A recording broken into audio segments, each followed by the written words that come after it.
Hello dear students, आज हम पढ़ेंगे राजस्थान की वेशभूषा जो कि RPSC second grade GK culture का एक टॉपिक है। इससे पहले के राजस्थान की हिस्ट्री और राजस्थान का कल्चर आप प्लेलिस्ट में जाकर देख सकते हैं। वहां पर आपको फर्स्ट ग्रेड सेकेंड ग्रेड सबके टॉपिक मिल जाएंगे। तो आज का हमारा टॉपिक है राजस्थान की वेशभूषा। और राजस्थान की वेशभूषा कितने प्रकार की होती है? 2 प्रकार की होती है राजस्थान की वेशभूषा, स्त्री की और पुरुष की। पहला आता है राजस्थानी पगड़ियां। इन पर क्वेश्चन बनता है हमेशा। राजस्थानी पगड़ियां, जिसमें पहला प्रकार है मोठड़े की पगड़ी। मोठड़े की पगड़ी कब पहनी जाती है? विवाह के उत्सव पर मोठड़े की पगड़ी पहनी जाती है। विवाह के उत्सव पर मोठड़े की पगड़ी पहनी जाती है। दूसरा आता है लहरिये की पगड़ी। लहरिये की पगड़ी श्रावण में पहनी जाती है। विवाह के उत्सव पर तो मोठड़े की पगड़ी पहनी जाती है, जबकि श्रावण में लहरिये की पगड़ी पहनी जाती है। तीसरी पगड़ी है मदिल की पगड़ी, जो कि दशहरे के अवसर पर पहनी जाती है। दशहरे के अवसर पर मदिल की पगड़ी पहनी जाती है।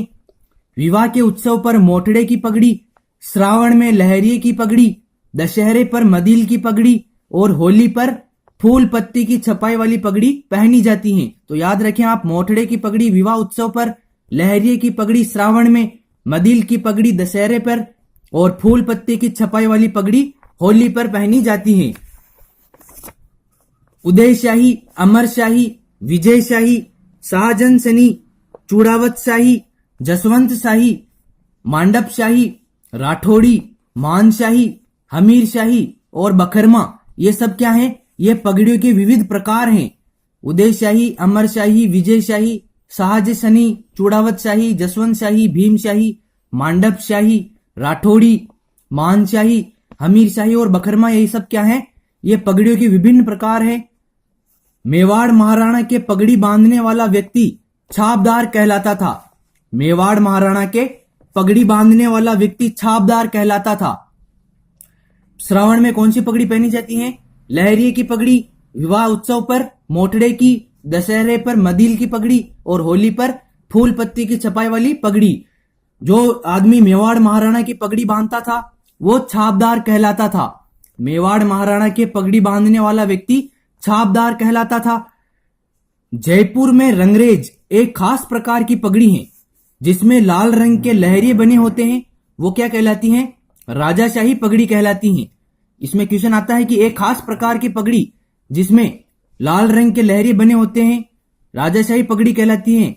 किससे संबंधित है? जयपुर में रंगरेज से। राजस्थानी में शाफे में जोधपुरी शाफा और पगड़ी में मेवाड़ी पगड़ी प्रसिद्ध हैं। राजस्थानी में शाफे में तो जोधपुरी शाफा और पगड़ी में मेवाड़ी पगड़ी प्रसिद्ध हैं। राजस्थान की जो वेशभूषा है जोधपुरी कोट पैंट, उसे राष्ट्रीय पोशाक का दर्जा दिया गया है। राजस्थान की वेशभूषा जोधपुरी कोट पैंट को राष्ट्रीय पोशाक का दर्जा दिया गया है। अब आते हैं पुरुषों द्वारा पहने जाने वाले वस्त्र कौन कौन से हैं। पुरुषों द्वारा पहने जाने वाले वस्त्रों में पहला है अंगरखी, जो कि शरीर के ऊपरी भाग में पहना जाने वाला वस्त्र है। अंगरखी शरीर के ऊपरी भाग में पहना जाने वाला वस्त्र है। श्वेत रंग की अंगरखी को बुगतरी कहा जाता है। जो सफेद रंग की अंगरखी होती है उसे बुगतरी कहा जाता है। और अंगरखी का बड़ा रूप क्या है? अचकन है। अंगरखी का बड़ा रूप है अचकन। और शरीर के ऊपरी भाग में पहना जाने वाला वस्त्र है अंगरखी। और श्वेत रंग की अंगरखी को बुगतरी कहा जाता है। और अंगरखी का बड़ा रूप है अचकन। दूसरा है चूगा या चोगा। अंगरखी के ऊपर पहना जाने वाला भड़कीला वस्त्र चूगा या चोगा होता है। अंगरखी के ऊपर पहना जाने वाला भड़कीला वस्त्र चूगा या चोगा होता है। तीसरा वस्त्र है जामा, जो कि शरीर के ऊपरी भाग में पहना जाने वाला वस्त्र, जिसमें ऊपर चोली होती है और नीचे घेर जो घुटनों तक आती है। शरीर के ऊपरी भाग में पहना जाने वाला वस्त्र जिसमें ऊपर चोली होती है और नीचे घेर जो घुटनों तक आती है, क्या कहलाता है? जामा। चौथा है कमरबंद या पटका। जामा या अंगरखी के ऊपर कमर पर बांधा जाने वाला वस्त्र जिसमें तलवार या कटार घुसी होती थी, क्या कहलाता था? कमरबंद या पटका। तो जामा या अंगरखी के ऊपर कमर पर बांधा जाने वाला वस्त्र जिसमें तलवार व कटार घुसी होती थी कहलाता है पटका। अगला है ब्रिजेस या ब्रिजेस, चूड़ीदार पायजामे के स्थान पर काम में लिया जाने वाला वस्त्र कहलाता है ब्रिजेस या ब्रिजेस। चूड़ीदार पायजामे के स्थान पर काम में लिया जाने वाला वस्त्र कहलाता है ब्रिजेस या ब्रिजेस। अब आता है घुगी, ऊन का बना वस्त्र जो सर्दी या वर्षा से बचाव के लिए ओढ़ा जाता है, क्या कहलाता है? घुगी। ऊन का बना वस्त्र जो सर्दी या वर्षा से बचाव के लिए ओढ़ा जाता है, घुगी कहलाता है। अगला वस्त्र है आतमसुख, ये तेज सर्दी में ओढ़ा जाने वाला रुईदार वस्त्र है। तेज सर्दी में ओढ़ा जाने वाला रुईदार वस्त्र है आतमसुख। जबकि घुगी क्या थी? ऊन का बना वस्त्र जो सर्दी या वर्षा से बचाव के लिए ओढ़ा जाता है। और आतमसुख है तेज सर्दी में ओढ़ा जाने वाला रुईदार वस्त्र। सबसे पुराना आतमसुख सिटी पैलेस जयपुर में सुरक्षित रखा गया है। सबसे पुराना आतमसुख सिटी पैलेस जयपुर में सुरक्षित रखा गया है। अब आता है पछेवड़ा, इसको सभी जानते हैं। सर्दी से बचाव के लिए रेजे का बना चद्दरनुमा शरीर के ऊपर डाला जाने वाला वस्त्र कहलाता है पछेवड़ा कहलाता है। सर्दी से बचाव के लिए रेजे का बना चद्दरनुमा शरीर के ऊपर डाला जाने वाला वस्त्र कहलाता है पछेवड़ा। अब आता है अमोवा, यह एक रंग की रंगतों में मिलती जुलती रंगत है जिसे प्राचीन समय में शिकारी शिकार करते समय पहनते थे। अमोवा क्या है? यह एक रंग की रंगतों से मिलती जुलती रंगत है जिसे प्राचीन समय में शिकारी शिकार करते समय पहनते थे। क्या पहनते थे? अमोवा। अब आता है स्त्रियों की वेशभूषा, जिसमें पहला है दामनी। स्त्रियों की वेशभूषा में पहला क्या है? दामनी।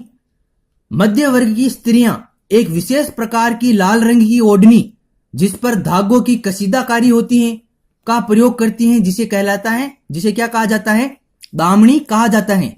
मध्यम वर्ग की स्त्रियां एक विशेष प्रकार की लाल रंग की ओढ़नी जिस पर धागों की कसीदाकारी होती है का प्रयोग करती हैं, जिसे दामनी कहा जाता है। फूल की साड़ी कहाँ की प्रसिद्ध है? जोबनेर की फूल की साड़ी प्रसिद्ध है। जोबनेर की फूल की साड़ी प्रसिद्ध है। सवाई माधोपुर की पक्के लाल रंग के दुपट्टों पर छापे की सूट की साड़ियां प्रसिद्ध हैं। फूल की साड़ी जोबनेर की, सूट की साड़ियां सवाई माधोपुर की। फूल की साड़ी कहाँ की है? जोबनेर की, जबकि सूट की साड़ियां सवाई माधोपुर की हैं। मुस्लिम स्त्रियों का पहनावा है चूड़ीदार पायजामा और तिलगा चुंदरी।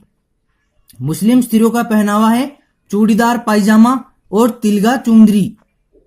राजस्थान की आदिवासी स्त्रियों का प्राचीनतम वस्त्र है नांदना। राजस्थान की आदिवासी स्त्रियों का प्राचीनतम वस्त्र नांदना है। राजस्थान की आदिवासी स्त्रियों का प्राचीनतम वस्त्र कौन सा है? नांदना। अब आते हैं स्त्रियों द्वारा पहने जाने वाले वस्त्र, जिसमें पहला है पोमचा। पोमचा एक प्रकार की ओढ़नी है जिसमें कमल की तरह गोल गोल अभिप्राय बने होते हैं। पोमचा एक प्रकार की ओढ़नी है जिसमें कमल की तरह गोल गोल अभिप्राय बने होते हैं। राजस्थान की प्रसूताएं पुत्र जन्म पर पीले रंग का पोमचा पहनती हैं। राजस्थान की प्रसूता स्त्रियां पुत्र जन्म पर तो पीले रंग का पोमचा पहनती हैं, जबकि पुत्री के जन्म पर गुलाबी रंग का पोमचा पहनती हैं। तो पुत्र जन्म पर तो पीले रंग का पोमचा और पुत्री के जन्म पर गुलाबी रंग का पोमचा पहनती हैं। और ये पोमचा क्या है? एक प्रकार की ओढ़नी है। दूसरा है वस्त्र पंवरी। ये इंपॉर्टेंट है कि दुल्हन की ओढ़नी को क्या कहा जाता है? तो दुल्हन की ओढ़नी को पवरी कहा जाता है। दुल्हन की ओढ़नी को पवरी कहा जाता है। तीसरा है लहरिया।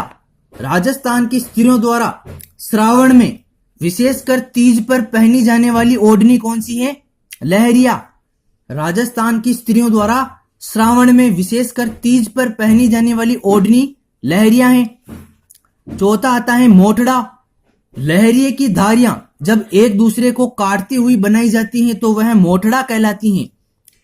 लहरिये की धारियां जब एक दूसरे को काटती हुई बनाई जाती हैं तो वह मोठड़ा कहलाता है।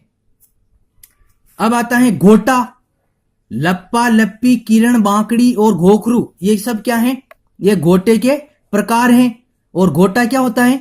सुनहले या रुपहले तारों से बना वह चमकीला फीता या पट्टी जो कपड़ों के किनारे पर टाका या सिला जाता है गोटा कहलाता है। और गोटे के विभिन्न प्रकार कौन कौन से हैं? लप्पा लप्पी, किरण बांकड़ी और गोखरू। ये एग्जाम में आया हुआ है कि लप्पा लप्पी, किरण बांकड़ी किसके प्रकार हैं? तो ये किसके प्रकार हैं? गोटे के प्रकार हैं। अब आती है चौदानी। बुनाई में ही अलंकरण बनाते हैं और उसमें बने बिंदुओं के आधार पर इन्हें चौदानी, सतदानी और नौदानी कहते हैं। जब बुनाई करते हैं तो उसमें अलंकरण बनाए जाते हैं और उसमें बने बिंदुओं के आधार पर इन्हें चौदानी, सतदानी और नौदानी कहते हैं। और चौदानी की चौड़ाई कम हो तो यही लप्पा लप्पी कहलाने लगता है। चौदानी की चौड़ाई कम हो तो यही लप्पा लप्पी कहलाने लगता है। चौदानी जो है वो गोटे का ही एक प्रकार है। गोटे का ही एक प्रकार है चौदानी। अब आता है किरण। बादले की झालर को किरण कहा जाता है। बादले की झालर को किरण कहा जाता है। विवाहिता की साड़ी के आंचल और घूंघट वाले हिस्से में लगता है किरण। विवाहिता की साड़ी के आंचल और घूंघट वाले हिस्से में क्या लगता है? किरण लगता है। और बादले की झालर को ही क्या कहा जाता है? किरण कहा जाता है। अब आते हैं आदिवासियों के वस्त्र। जामशाही साड़ी जो कि विवाह के समय पहनी जाने वाली फूल पत्तियों युक्त बेल लगी साड़ी कहलाती है जामशाही साड़ी। जबकि फूल साड़ी कहाँ की प्रसिद्ध थी? जोबनेर की। और सूट की साड़ी सवाई माधोपुर की। जामशाही साड़ी में क्या है? विवाह के अवसर पर पहनी जाने वाली फूल पत्तियों युक्त बेल लगी साड़ी कहलाती है जामशाही साड़ी। नांदना या नानना, नीले रंग की छीट जो आदिवासियों में पहना जाने वाला प्राचीनतम वस्त्र है। नांदना क्या है? नीले रंग की छीट है और यह आदिवासियों में पहना जाने वाला प्राचीनतम वस्त्र है नांदना या नानड़ा। अब आता है तारा भात की ओढ़नी। यह भी क्वेश्चन आया हुआ है और आता रहता है कि आदिवासी स्त्रियों की प्रिय ओढ़नी कौन सी है? तारा भात की ओढ़नी। या तारा भात की ओढ़नी किसका वस्त्र है? आदिवासी स्त्रियों का। अगला है केरी भात की ओढ़नी, लहर भात की ओढ़नी और जवार भात की ओढ़नी। अगला है कटकी या पावली भात की ओढ़नी। ये इंपॉर्टेंट है। कटकी या पावली भात की ओढ़नी अविवाहित स्त्रियों की ओढ़नी है। कटकी या पावली भात की ओढ़नी। जबकि दुल्हन की ओढ़नी को क्या कहा जाता है? पहुरी कहा जाता है। वो अपने पढ़ा है अभी। दुल्हन की ओढ़नी को तो कहा जाता है पहुरी, जबकि अविवाहित स्त्रियों की ओढ़नी है कटकी या पावली भात की ओढ़नी। यह हो गया आपके वेशभूषा कंप्लीट। मिलते हैं अगले वीडियो में। पढ़ते रहिए। जय हिंद, जय भारत।